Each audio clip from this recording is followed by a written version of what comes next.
हमारे 12वीं की इंग्लिश की किताब का जो सेक्शन 3 है वो राइटिंग स्किल का है।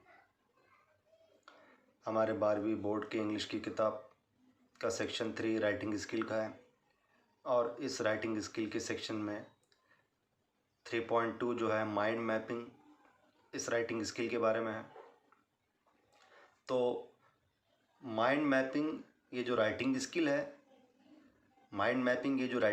है, तो माइंड मैपिंग इस राइटिंग स्किल पर आपको बोर्ड के एग्ज़ाम में 12वीं बोर्ड के एग्ज़ाम में सवाल किस तरीके से आएगा और उसका सवाल आने पर उसका जवाब हम किस तरीके से लिखते हैं, इसका जिक्र आज किया जा रहा है। यानी 12वीं बोर्ड के एग्ज़ाम के अंदर माइंड मैपिंग इस राइटिंग स्किल पर आपको सवाल किस तरीके से आ सकता है और सवाल आने पर उसका जवाब हम किस तरीके से बना सकते हैं, इसका यहाँ पर जिक्र किया जा रहा है। देखिए 3.2 mind mapping HSC board question format, यानी 12वीं बोर्ड के एग्ज़ाम में माइंड मैपिंग पर सवाल किस तरीके से आ सकता है, इसका जिक्र किया जा रहा है। तो देखिए ये यहाँ पर एक अंदाज़न बताया जा रहा है कि आपको जो है 12वीं बोर्ड के एग्ज़ाम में इस तरीके से सवाल आ सकता है। अब ज़रूरी नहीं कि वो सवाल इसी अंदाज में पूछा जाए। पेपर सेटर जो है ज़रूरी नहीं कि इसी अंदाज में आपको सवाल पूछे, और पेपर सेटर जो है अलग अंदाज में भी सवाल पूछ सकते हैं। लेकिन आम तौर पर जो है हो सकता है कि 12वीं बोर्ड के एग्ज़ाम में माइंड मैपिंग पर जो आपको सवाल आए वो कुछ इस तरीके से आए, ये यहाँ पर बताया जा रहा है। लेकिन ये बात भी हमें याद रखना ज़रूरी है कि ज़रूरी नहीं कि सवाल इसी अंदाज में, इसी फॉर्मेट में आपको वो पूछा जाए। ठीक है, देखिए यहाँ पर question, develop a mind mapping frame design, यानी माइंड मैपिंग का डिज़ाइन तैयार कीजिए, माइंड मैपिंग की फ्रेम तैयार कीजिए to show the benefits of reading. Benefits of reading यानी रीडिंग की अहमियत बताने के लिए माइंड मैपिंग का डिज़ाइन तैयार कीजिए। यानी बेनिफिट्स ऑफ रीडिंग यानी रीडिंग की अहमियत बताने के लिए, एक माइंड मैपिंग का फ्रेम या माइंड मैपिंग का डिज़ाइन या माइंड मैपिंग का डायग्राम तैयार कीजिए। ये सवाल है। देखिए, you can take the help of the following points, और आप जो है यहाँ पर बताया जा रहा है कि आप जब डायग्राम बनाएंगे, जब आप माइंड मैपिंग का डायग्राम बनाएंगे या माइंड मैपिंग का जो फ्रेम बनाएंगे, माइंड मैपिंग का जो डिज़ाइन बनाएंगे या माइंड मैपिंग का जो डायग्राम बनाएंगे, किस पर डायग्राम बनाएंगे आप? बेनिफिट्स ऑफ रीडिंग पर जब आप डायग्राम बनाएंगे तो आप जो है यहाँ पर बताया जा रहा है कि you can take the help of the following points. तो ये डायग्राम बनाते वक्त आप जो है नीचे दिए गए पॉइंट्स का इस्तेमाल कर सकते हैं in order to develop each of them into further branches. यानी इन पॉइंट्स का आप इस्तेमाल कर सकते हैं और इन पॉइंट्स को आप और ज़्यादा ब्रांचेस में डेवलप कर सकते हैं, मतलब और इन पॉइंट्स को आप ज़्यादा बढ़ा सकते हैं। तो वो कौन कौन से पॉइंट्स है देखिए यहाँ पर आपको जो दिए गए हैं। Understanding great people and great ideas, यानी जो अज़ीमुशान ख़यालात है और अज़ीमुशान जो लोग हैं उनको समझने के लिए रीडिंग करना ज़रूरी है। Effective communication conversation, effective communication और कन्वर्सेशन के लिए रीडिंग करना ज़रूरी है, ये एक रीडिंग का फ़ायदा है। Prevention of memory loss, memory loss को बचाने के लिए, मेमोरी को जो है मेमोरी को लॉस होने से बचाने के लिए रीडिंग करना ज़रूरी है। यानी रीडिंग करने से मेमोरी लॉस जो है इसको भी हम रोक सकते हैं।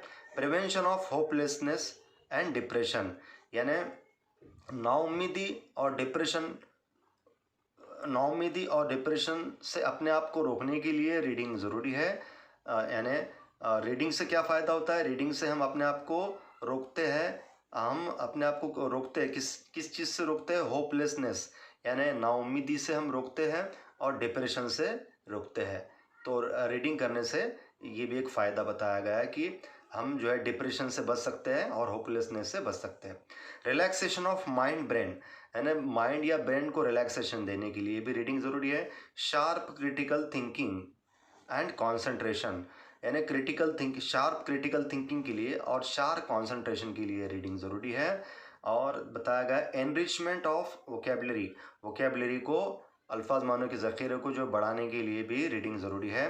फूड्स फॉर ब्रेन, दिमाग को खाना देने के लिए रीडिंग ज़रूरी है। रिडक्शन इन स्ट्रेस, और स्ट्रेस को कम करने के लिए, रिडक्शन यानी कम, स्ट्रेस को कम करने के लिए भी रीडिंग ज़रूरी है। तो ये रीडिंग के फ़ायदे यहाँ पर बताए गए हैं। तो इन पॉइंट्स का इस्तेमाल करके हम माइंड मैपिंग का डायग्राम बना सकते हैं। तो देखिए ये जो है आपकी सहूलत के लिए जो है ये पॉइंट्स दिए गए हैं। तो यानी 12वीं बोर्ड के एग्ज़ाम में जो है आपको इस तरीके का सवाल आ जाएगा कि जहाँ पर एक सेंट्रल कंसेप्ट दे दी जाएंगी। सेंट्रल कंसेप्ट क्या है, देखिए सेंट्रल कंसेप्ट क्या है, सेंट्रल टॉपिक क्या है, benefits of reading. Central topic क्या है, बेनिफिट्स ऑफ रीडिंग। और बेनिफिट्स ऑफ रीडिंग पर हमको माइंड मैपिंग का एक डायग्राम बनाना है। और माइंड मैपिंग का डायग्राम बनाने के लिए ये जो पॉइंट्स दिए गए हैं, ये पॉइंट्स के सहारे हम जो है बेनिफिट्स ऑफ रीडिंग पर जो है माइंड मैपिंग का डायग्राम बना सकते हैं। उसके बाद देखिए इसका आंसर, देखिए आंसर, इसका आंसर किस तरीके से आ सकता है। तो ये बात याद रखिए कि ये जो आंसर बना के दिया गया है तो ये फिक्स आंसर नहीं है। सभी स्टूडेंट का आंसर ऐसा नहीं आएगा, सभी स्टूडेंट्स का आंसर ऐसा नहीं आएगा, बल्कि सब स्टूडेंट्स का आंसर अलग अलग आएगा, क्योंकि सभी स्टूडेंट्स की इमेजिनेशन, सभी स्टूडेंट्स की क्रिएटिविटी अलग अलग है। तो सभी स्टूडेंट्स का आंसर जो है अलग अलग आएगा, ऐसा नहीं आएगा। लेकिन फिर भी एक जनरल स्ट्रक्चर, आंसर का एक जनरल स्ट्रक्चर या बेसिक स्ट्रक्चर यहाँ पर दिया गया है। आंसर स्पेसिमेन ओनली, एक नमूने के तौर पर दिया गया है। ये आंसर याद रखिए, ये एक सिर्फ नमूने के तौर पे दिया गया है, ये फिक्स आंसर नहीं है, नो फिक्स आंसर। तो देखिए यहाँ पर अब आंसर लिखते वक्त बेनिफिट्स ऑफ रीडिंग, ये जो सेंट्रल कंसेप्ट है यहाँ पर लिख दी गई है। देखिए बेनिफिट्स ऑफ रीडिंग, ये जो सेंट्रल कंसेप्ट है यहाँ पर लिख दी गई है कैपिटल लेटर में। और उसके बाद ये जो पॉइंट्स दिए गए हैं, यहाँ से लेके यहाँ तक ये जो पॉइंट्स दिए गए हैं, उन पॉइंट्स को लिखा गया है। देखिए यहाँ पर ये पहला पॉइंट है, देखिए यहाँ पर बताया गया understanding great people and great ideas. ये देखिए understanding great people and great ideas, ये पहला पॉइंट है। देखिए understanding great people and great ideas, तो ये पहला पॉइंट है यहाँ पर। देखिए इसको और ज़्यादा यहाँ पर एक्सप्लेन करेंगे हम कि अंडरस्टैंडिंग ग्रेट पीपल और ग्रेट आइडियाज़, यानी ग्रेट पीपल और ग्रेट आइडियाज़ को समझने के लिए रीडिंग ज़रूरी है। ग्रेट पीपल और ग्रेट आइडियाज़ को समझने के लिए रीडिंग ज़रूरी है। तो इसको और ज़्यादा हम इसके ब्रांचेस बना सकते हैं, और ज़्यादा इसके इन्फॉर्मेशन यहाँ लिख सकते हैं। उसके बाद देखिए इफेक्टिव कम्युनिकेशन, ये दूसरा पॉइंट है। देखिए इफेक्टिव कम्युनिकेशन, ये इफेक्टिव कम्युनिकेशन यहाँ पर लिखा गया है, इसको और ज़्यादा एक्सप्लेन कर सकते हैं, इसकी ज़्यादा ब्रांचेस बना सकते हैं। उसके बाद तीसरा पॉइंट है, देखिए प्रिवेंशन ऑफ मेमोरी लॉस, इसको और ज़्यादा ब्रांचेस बना सकते हैं, एक्सप्लेन कर सकते हैं। उसके बाद है प्रिवेंशन ऑफ होपलेसनेस, तो इसको और ज़्यादा जो है prevention of hopelessness and depression, prevention of hopelessness and depression, prevention of hopelessness and depression, तो इसको और ज़्यादा यहाँ एक्सप्लेन कर सकते हैं।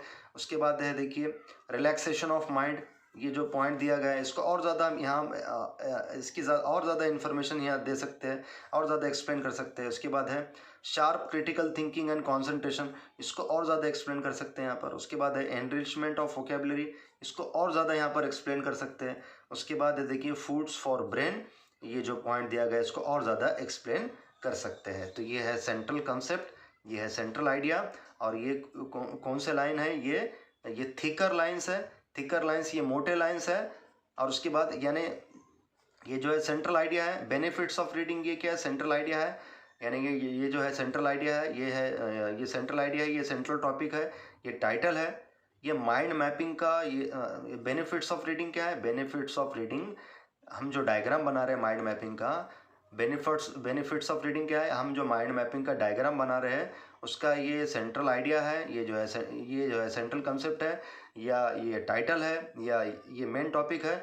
और ये जो मोटे मोटे लाइंस दिए गए हैं, तो ये मोटे मोटे लाइंस क्या है, ये जो है ये सब हेडलाइंस है उसके, यानी क्या है, ये उसके सब हेडलाइंस है। और ये जो हम अलग अलग ब्रांचेस बनाएंगे, इनके और अलग अलग ज़्यादा ब्रांचेस बनाएंगे, और ज़्यादा इसको एक्सप्लेन करेंगे, तो ये जो पतले लाइंस है ये क्या है, सब हेडलाइंस है। ये क्या है, ये सेंट्रल आइडिया है। बेनिफिट्स ऑफ रीडिंग क्या है, ये सेंट्रल आइडिया है। और ये जो मोटे मोटे लाइंस दिए गए हैं, ये जो मोटे मोटे लाइंस दिए गए हैं, ये क्या है, सब हेडलाइंस है। और हम इन सब हेडलाइंस को और ज़्यादा एक्सप्लेन कर सकते हैं इन बारीक लाइंस में, और ज़्यादा एक्सप्लेन कर सकते हैं इन बारीक लाइंस में। तो ये बारीक लाइंस में जो मालूमात दी गई है, ये क्या है, सब हेडलाइंस। तो ये इस तरीके से हम जवाब HSC बोर्ड एग्ज़ाम में बना सकते हैं।